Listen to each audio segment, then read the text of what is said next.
Alrighty, folks, what's going on? This is Matt here for Dark One Lifestyle Gamer. This is the fusion of the next technology in gaming, and we're looking at the fanboy who just keeps on giving me material. He's worse than a Chris Titan's Tech video. Realistically, what this boils down to is, as the name has been shortened a little bit to actually fit the title, he thinks Tokyo Mirage Sessions is way better than Persona 5. So before anybody claims that, I'm just a Persona fanboy, which, I own them on... Actually, I own the PS3 version as well, so maybe I am. I own it on PC as well. But I also own both copies of Tokyo Mirage Sessions Sharp FE. Well, FE Encore. So before anybody claims I'm a fanboy. That being said, let's get in to see what Ding Dong has to say, and maybe there might be something intelligent in here. I don't know. The last one really wasn't that coherent nor intelligent, so I'm kind of getting used to that at this point. It's been so long since I started Persona 5 that I haven't really I almost completely forgot to make this video because this is something I was talking about when I was first playing the game, when I was leading up to it, like before I played it, like even back in 2016 when like it was first starting to come out, like when people were talking about this thing. I looked at Persona 5 and I was just like, this does not look as good as Tokyo Mirage Sessions on Wii U. And now in 2023, I've played both. I have a thorough understanding of what both are like, and my original assessment, rooted in decades of Nintendo gaming and RPG enjoying, was completely spot on. Tokyo Mirage Sessions is far, far superior to Persona 5. It has better characters, better writing, better music, better combat, like better boss fights, like.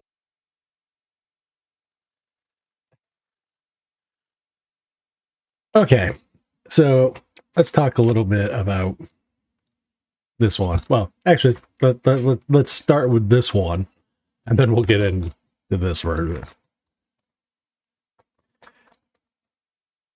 Better characters? No. They are one-dimensional characters. Cute, J-pop kind of stuff.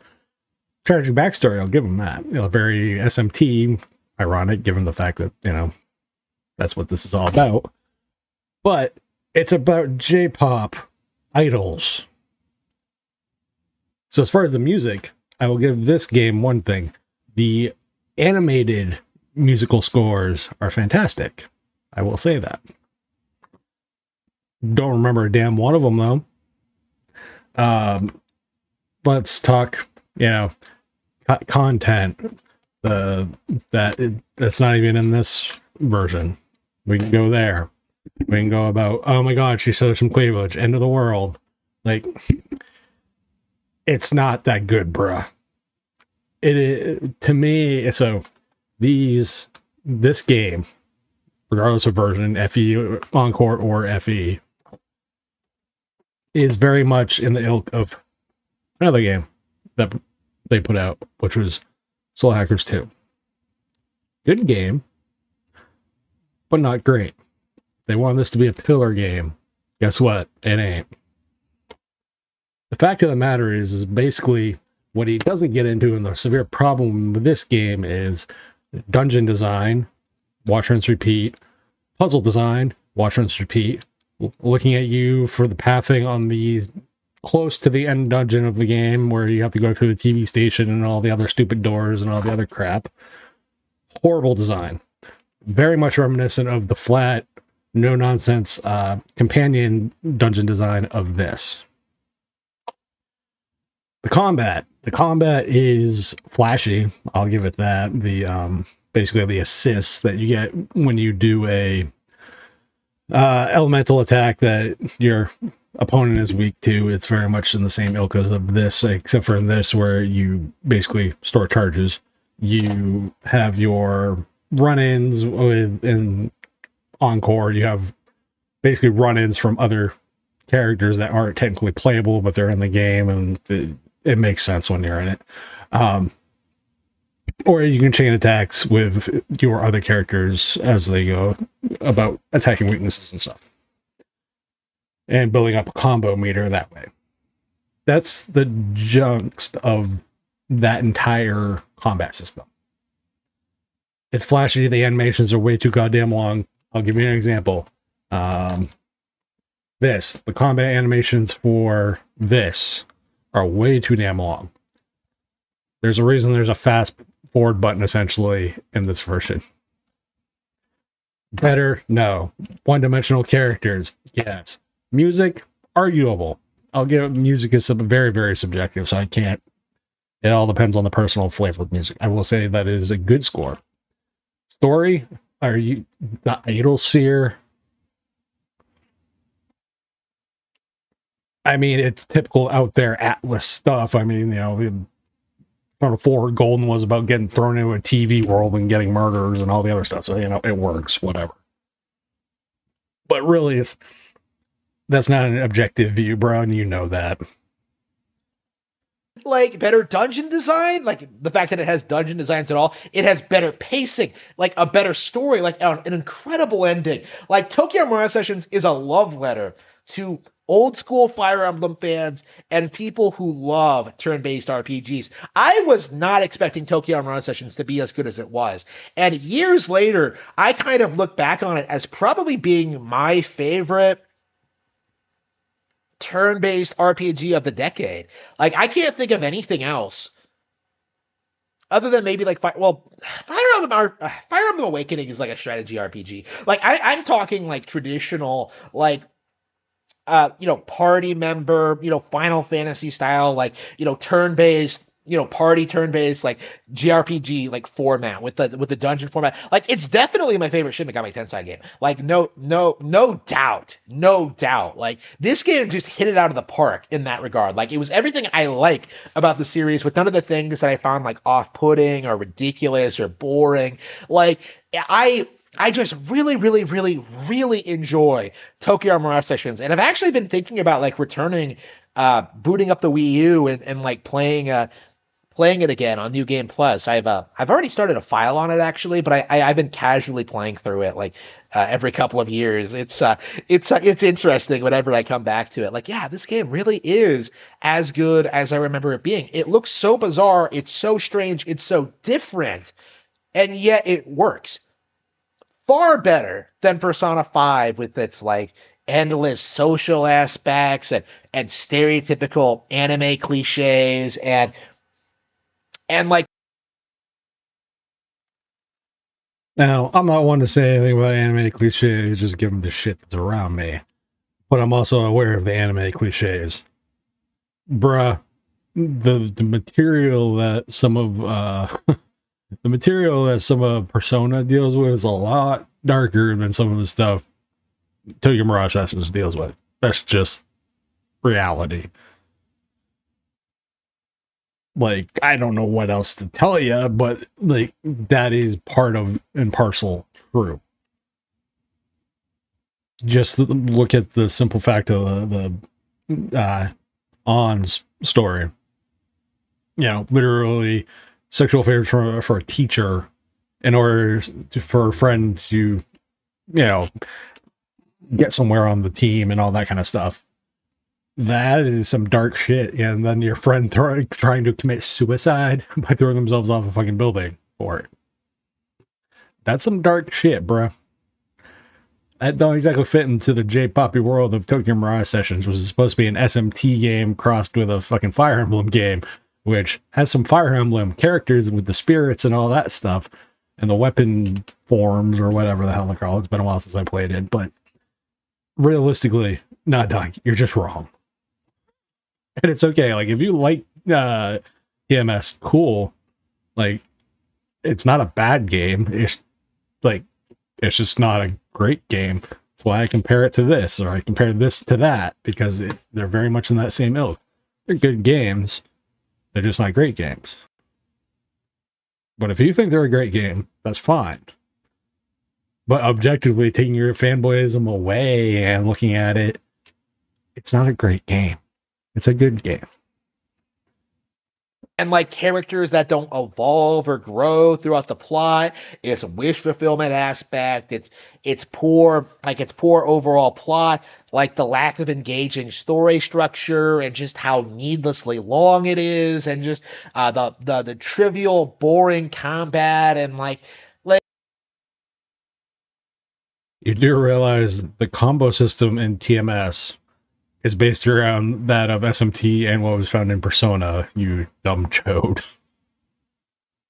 The elemental weaknesses in a lot of the attacks are based around the same exact wording and name structure as those that are in Persona and SMT.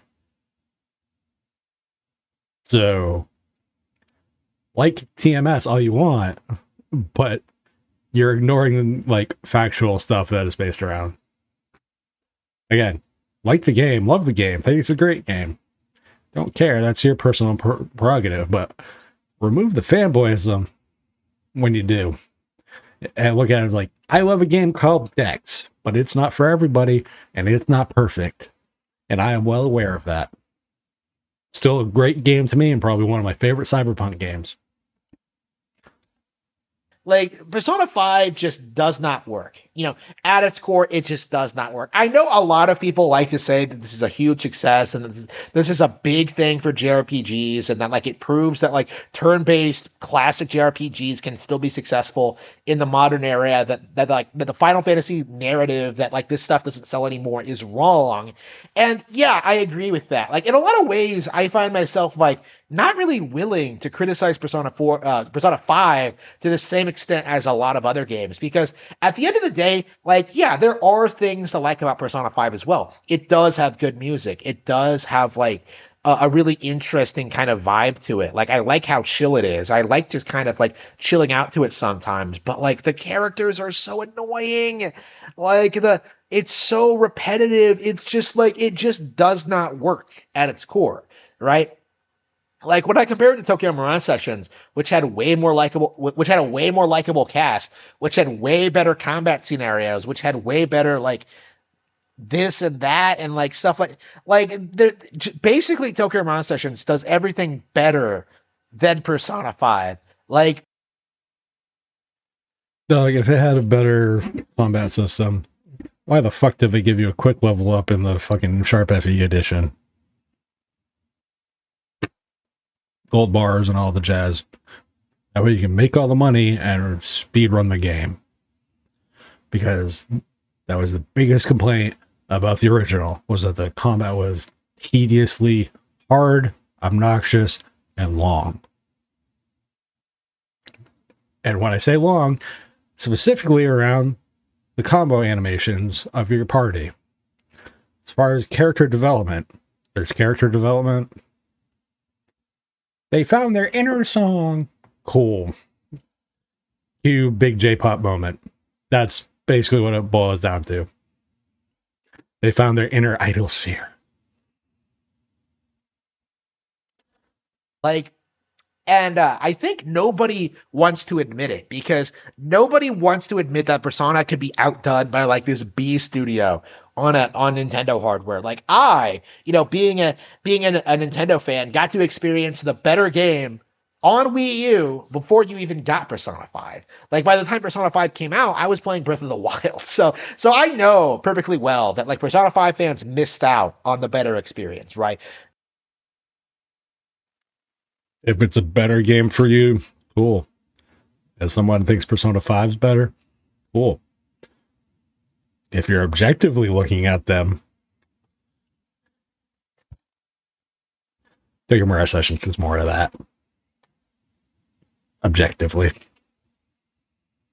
You know, you missed out on the better games. You missed out on what I got to go through. And like the final year of Wii U, with like all of these great games coming out, building up to the finale of the release of the Switch, it was just a monumental experience. You know, just far surpassing anything that you would have had on your inferior gaming platforms, the PS3, the PS4, and the PC. It kind of shocks me how many people played this game for the first time on PC, by the way. Like, you didn't even get to play Persona 5 right away, like, and yet you brag about it as if it's some big cultural milestone for you. It's crazy. But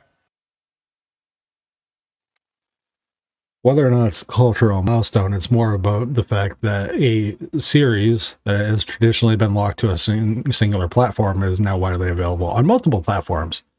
And in case you don't forget, you stupid chode. It's available on your fucking platform too, Jackwagon. So people who didn't get to experience it before can now experience it on the ever-aging mobile processor that is in the Switch. As far as the crescendo that was the Wii U, and I'm saying this as a fucking Wii U owner, this isn't still not as good as Xenoblade Chronicles X. Yeah, looking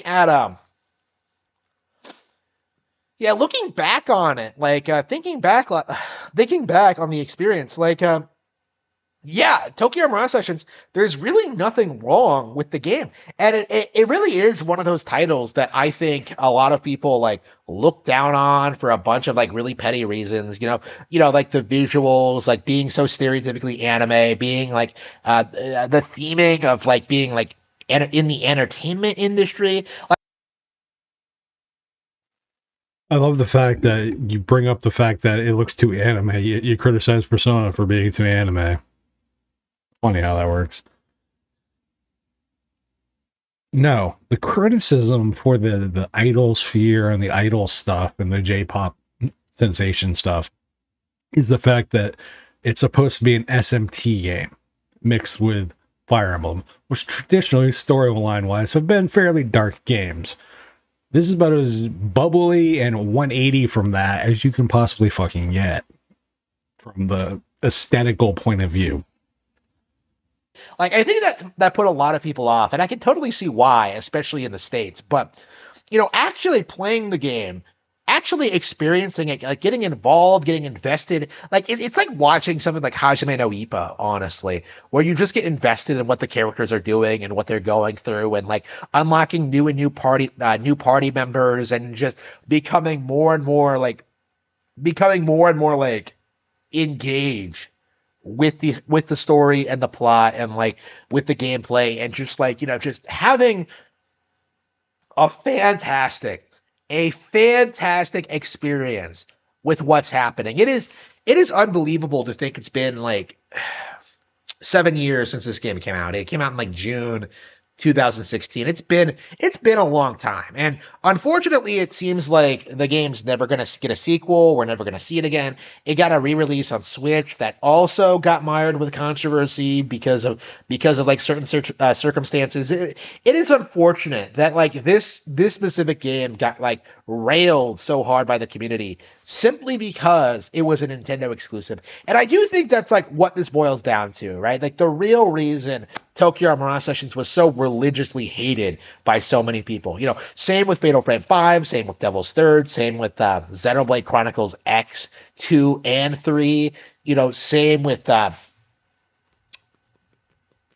what's another example? Star Fox Zero, right? The reason these games were so religiously hated, the real reason was that because these were Nintendo exclusives, right? These guys will bend over backward trying to tell you that these releases were bad, or that they were like censoring stuff, or that they did something that fans didn't want. But in reality, like these were just pretendos, getting uppity about like trying to do anything they possibly can to cause controversy and cause drama within the sphere. And there are of course like dozens.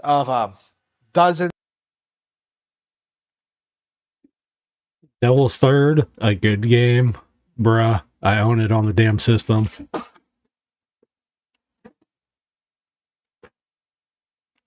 It's not like I don't own the damn thing. Had nothing to do with the fact that whether or not it was a Nintendo exclusive. It was just a shitty game. The combat was clunky. The controls were clunky. The shooting was meh at best. Story, what story? Then again, that's like saying I play a Ninja Gaiden game for the story. Now I play it for the combat. The combat wasn't that good. So now, Devil's Third. As far as Fatal Frame was... The problem with Fatal Frame was they never got a physical release until there was the the Switch version that's out now. That's the problem with Fatal Frame on the Switch for Person of Blackwater or whatever, the Man of Blackwater or whatever the fuck the title is. That's the problem with that game. Xenoblade Chronicles X. No, the problem with Xenoblade Chronicles X, and I love Xenoblade Chronicles X, is it's coming on the tails of Xenoblade Chronicles. It's not a continuation. It's not a second. It doesn't reinvent the story. It does its own thing, which is cool. But the story beats and the story presentation is the problem, because the first game melded that so well. And realistically, Xenoblade Chronicles X is much more of a MMO design as far as exploration and all the design aesthetics around it, as far as like how it's thought to be played. I mean, they had Miiverse shit in it. I mean, that says it all. So, no, you definitely need to check your fanboyism to, not have your head shoved so far up Nintendo's ass that your head might poke out their penis if they stop. Dozens, countless examples of this, right? We're seeing it now with with Fire Emblem Engage, and I believe Detective Pikachu Returns, right? We're seeing a lot of people like trying to cause controversy, trying to keep the discussion of the games negative, trying to keep people from being hyped, but like more and more, we're seeing this kind of strategy being ineffectual. Like, it just does not work. And I have to wonder if like this behavior is ever going to go away, or if people are just going to learn to tune it out, or like that like people will start like being more critical of this kind of like rhetoric, or being critical of you because you can't critically take your head out of Nintendo's fucking.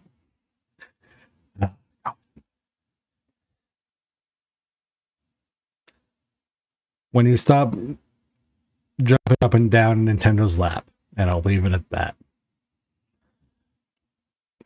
You can't even critically look at Nintendo, and that's fine. Whatever, be a fanboy. I really don't care.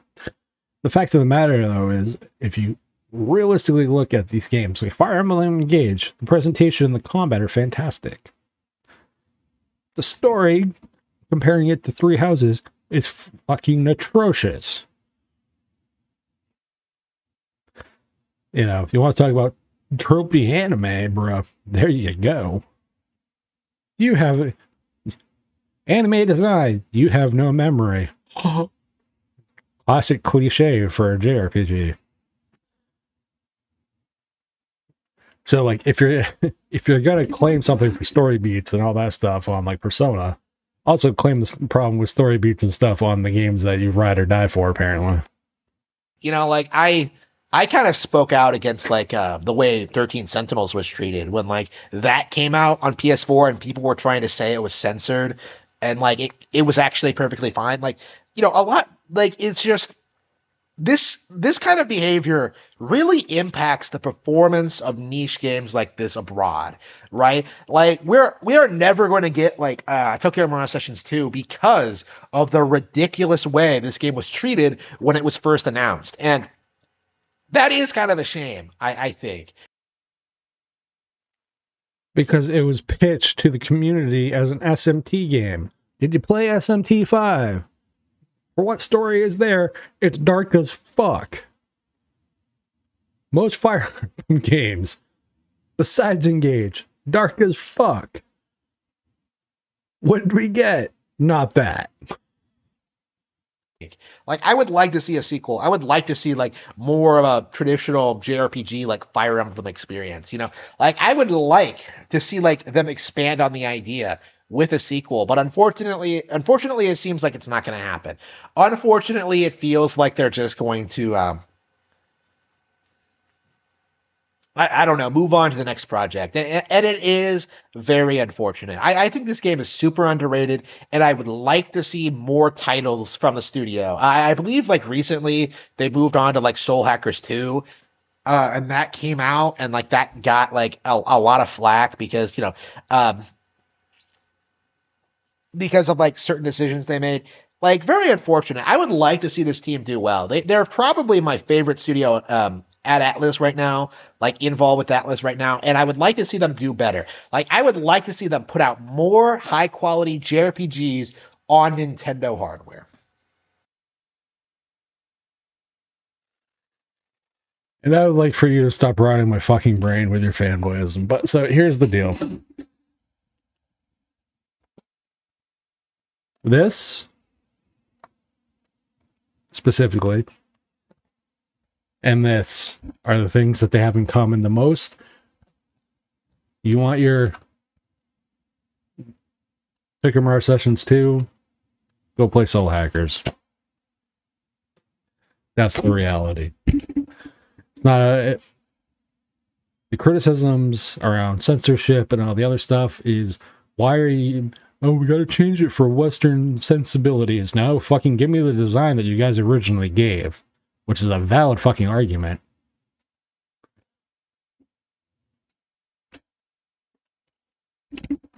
So, I find Herman, Nintendo fanboy, you know, with a Nintendo's dick in his mouth. He can be a fan by all means. Like what you like. I'm not slagging on the fact that you like Tokyo Mirage Sessions. It's a good game, not a great game. Like I said, I objectively like a game that's okay, but I think it's great personally. But objectively, I know it's okay. It's at best okay. This guy just can't get rid of the fanboyism, or at this point, I'm not sure if this is a shtick with this guy. Because, like, there's hot takes and then there's shitty, dumb takes. And I think the Nintendo fanboy here just has shitty, dumb takes because I don't think there's much in between his ears anymore.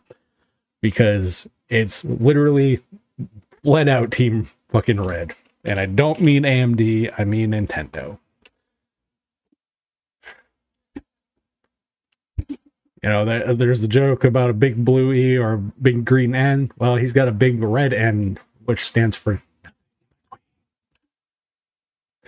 So, yeah, like, if you think it's better, cool, Doug, but, like, why can't people just, like, take their fanboyism out and fangirlism and the fanism out of stuff that they like?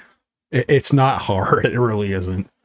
Like, I love certain games, but I know, like, objectively looking at them, like, they're not perfect, far from it. So, I don't know. Nintendo fanboy at its finest.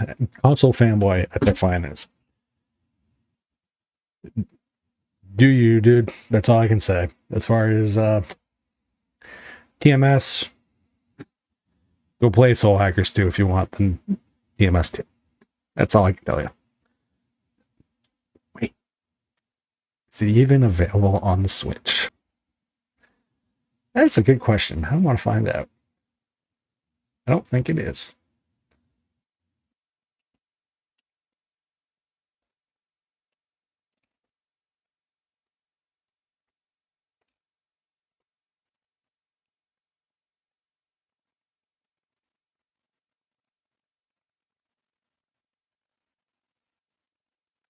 Never mind.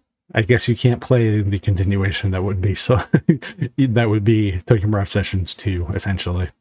Because Soul Hackers 2 ain't on the Switch.